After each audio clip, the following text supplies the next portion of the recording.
Assalamualaikum warahmatullahi wabarakatuh. Selamat pagi semuanya. Hari ini Ibu akan membahas bab 1 dan bab 2 sekilas. Jadi untuk bab 1 yaitu wirausaha kerajinan dari bahan limbah berbentuk bangun datar. Ini kalian sudah pelajari. Perencanaan usaha kerajinan dari bahan limbah berbentuk bangun datar, ada ide dan peluang usaha kerajinan dari bahan limbah berbentuk bangun datar. Kalian sudah rangkum materinya. Nah, untuk sumber daya itu sering dikenal dengan 6M. Yang pertama, manusia. Yang kedua, money, uang. Ketiga, material fisik. Keempat, mesin, teknologi. Kemudian metode dan market. Perencanaan administrasi itu ada perizinan usaha, surat menyurat, pencatatan transaksi barang atau jasa, kemudian pencatatan transaksi keuangan, pajak. Terus perencanaan pemasaran usaha kerajinan dari bahan limbah berbentuk bangun datar, beberapa hal penting yang berkaitan dengan aspek pemasaran. Yang pertama, memahami seni menjual, menetapkan harga jual. Lalu menganalisis kepuasan pelanggan. Dan yang terakhir, promosi. Promosi itu apa sih? Promosi adalah suatu aktivitas yang dilakukan oleh perusahaan guna mengomunikasikan, mengenal, dan mempopulerkan kepada pasar sasarannya. Ada 6. Yang pertama, penjualan personal. Kedua, iklan. Ketiga, promosi penjualan. Keempat, publikasi, sponsorship, komunikasi di tempat konsumen yang akan membeli. Kemudian ini kalian sudah latihan juga untuk analisis SWOT. Lalu sistem produksi usaha kerajinan dari bahan limbah berbentuk bangun datar. Ada aneka produksi kerajinan dari bahan limbah berbentuk bangun datar. Kerajinan dari limbah kulit jagung, dari limbah plastik, daun pelepah pisang, limbah kertas, limbah kain perca, limbah kardus, kemudian limbah sisik ikan, pecahan keramik. Lalu manfaat kerajinan dari bahan limbah, yang pertama manfaat sebagai benda pakai, sebagai benda hias. Di sini ada potensi kerajinan, kalian bisa baca sendiri. Kemudian untuk perencanaan produksi kerajinan dari bahan limbah berbentuk bangun datar, itu ada unsur estetika dan ergonomis. Yang pertama, unsur estetika sering kita kenal dengan istilah keindahan. Keindahan apa sih? Keindahan itu nilai-nilai estetis yang menyertai sebuah karya seni. Kemudian unsur ergonomis. Karya kerajinan selalu dikaitkan dengan aspek fungsi atau kegunaan.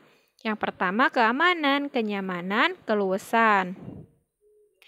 Untuk persyaratan-persyaratan tertentu yang harus dipelajari oleh proses perencanaan, yang pertama menentukan bahan, menentukan teknik produksi. Di sini ada alat dan bahan. Kemudian proses produksi kerajinan dari bahan limbah berbentuk bangun datar. Itu ada 3 hal yang harus kalian perhatikan. Yang pertama, bentuknya, kemudian fungsi, dan bahan. Di sini ada perancangan produk untuk membuat bunga dari kulit jagung. Nah, ini teknik pembuatannya seperti menyiapkan rancangan, menyiapkan batang lidi, menyiapkan kulit jagung, membelah, membentuk, menyiapkan tangkai bunga, membuat bunga dan daun, kemudian memperbanyak, dan finishing. Jadi deh bunga dari kulit jagung. Oke, kemudian ini pengemasan produk kerajinan. Kalian bisa baca sendiri untuk kemasannya. Perhitungan titik impas. BEP itu adalah suatu keadaan di mana perusahaan dapat dalam operasinya tidak memperoleh laba dan juga tidak menderita kerugian, atau dengan kata lain total biaya sama dengan total penjualan, sehingga tidak ada laba dan tidak ada rugi. Manfaat BEP yaitu Alat perencanaan untuk menghasilkan laba, memberikan informasi mengenai berbagai tingkat volume penjualan, mengevaluasi laba dari perusahaan secara keseluruhan, mengganti sistem laporan yang tebal dengan grafik yang mudah dibaca. Komponen perhitungan titik impas ada 3 nih, ada fixed cost, ada variable cost, ada selling price. Ini kalian bisa baca sendiri. Kemudian untuk rumusnya ada dasar unit dan dasar penjualan berapa rupiah nilai penjualannya. Jadi untuk dasar unit BEP sama dengan FC. FC itu fixed cost dibagi dengan P dikurang dengan variable cost. Kemudian untuk rumus yang kedua yaitu fixed cost dibagi dengan 1 dikurang variable cost dibagi dengan selling price P-nya. Oke, ini contohnya sudah Ibu jelaskan juga. Untuk langsung saja, ini strategi juga. Untuk menentukan strategi promosi ada 4 jenis kegiatan promosi. Yang pertama, periklanan, penjualan tatap muka, publisitas, promosi penjualan, pemasaran langsung. Oke, lanjut. Ini beberapa strategi promosi ada secara online, ada dari Facebook, dari ini berbagi foto di Pinterest. Selalu aktif di situs media sosial. Kemudian membuat blog, buat jaringan sesama pebisnis, blog walking, mengirimkan alamat web. Kemudian menggunakan iklan dan lain-lain. Oke. Ini laporan. Lanjut ke bab 2. Rekayasa. Wirausaha produk rekayasa sistem teknik. Contohnya apa saja di sini? Ada aktuator, kemudian sistem teknik dasar dan peralatan sistem teknik. Ini kalian bisa lihat. Nah, di sini ada program instruksi yang terdapat pada sistem pengendalian menjalankan instruksi, mengotomasikan suatu proses, diperlukan energi baik untuk menggerakkan proses itu sendiri maupun untuk mengoperasikan program dan sistem kendali. Ada input, ada proses, ada output, kemudian ada umpan balik skema sistem itu di atas. Perencanaan usaha produk sistem teknik, ini kalian bisa baca sendiri. Ada ide dan peluang usaha, sumber daya yang dibutuhkan, administrasi usaha, kebutuhan pasar, kemudian sistem produksi usaha, sistem teknik. Beberapa contoh.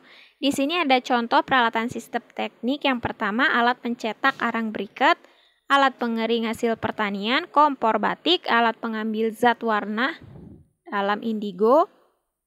Manfaatnya kalian bisa baca sendiri. Potensi, alat dan bahan yang dibutuhkan. Pengemasan produknya, ada fungsi pengemasan produk yaitu mempertahankan mutu, memperpanjang masa simpan, mempermudah penyimpanan pemasaran, menambah daya tarik bagi konsumen. Menghitung titik impasnya, total biaya dibagi harga jual. Strategi promosi usaha sistem teknik ada berapa nih? Ada 4. Yang pertama, penjualan tatap muka, periklanan, promosi penjualan, dan publisitas. Manfaat promosi ini kalian bisa baca sendiri. Kemudian sasarannya, sasaran promosi itu ada 5. Yang pertama, anggaran promosi, target pasar, tujuan promosi, pesan menarik, sarana promosi.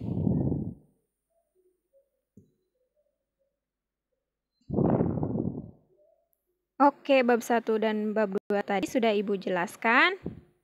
Kemudian untuk bab 3, itu kemarin kita sampai sini ya. Untuk perencanaan usaha pembenihan ikan konsumsi, itu pokok-pokok pikirannya ada nama perusahaan, lokasi, komoditi yang diusahakan, konsumen yang dituju, pasar tujuan, partner yang diajak kerjasama, personil yang dipercaya untuk menjalankan perusahaan, jumlah modal yang diharapkan dan yang tersedia, peralatan perusahaan yang perlu disediakan, dan yang terakhir yaitu penyebaran promosi. Untuk kebutuhan pasar terhadap benih ikan konsumsi, sumber daya perikanan Indonesia dibagi menjadi 2 kategori, yaitu perikanan tangkap dan perikanan budidaya. Nah, kemudian di sini contohnya adalah lele adalah salah satu jenis ikan yang bergizi tinggi sehingga mampu mendukung asupan masyarakat untuk konsumsi ikan yang kaya akan omega. Contohnya di sini konsumsinya yaitu lele. Nah, aneka produk ikan konsumsi ini kalian bisa lihat sendiri. Kemudian di sini ada ikan lele lokal. Pengertiannya kalian bisa baca sendiri. Ada ikan nila, ikan gurami, ikan bawal. Kemudian manfaat ikan konsumsi yaitu manfaat ikan konsumsi nih. Dari sebuah riset studi pada tahun 2006 yang dilakukan oleh Harvard School of Public Health diketahui bahwa tingkat kematian akibat penyakit jantung pada orang dewasa yang makan ikan 2 kali sepekan lebih rendah 36% daripada mereka yang makan ikan sedikit. Perencanaan produksi, kemudian kebutuhan alat dan bahan. Sampai sini saja untuk kebutuhan alat dan bahan, yaitu alat penunjangan pembenihan, bahan penunjangan pembenihan. Baik.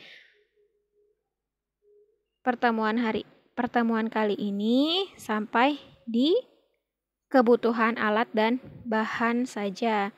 Kalian pelajari apa yang tadi Ibu jelaskan, dan untuk bab 3 yang tadi Ibu jelaskan tolong dirangkum di buku catatannya. Terima kasih. Wassalamualaikum warahmatullahi wabarakatuh.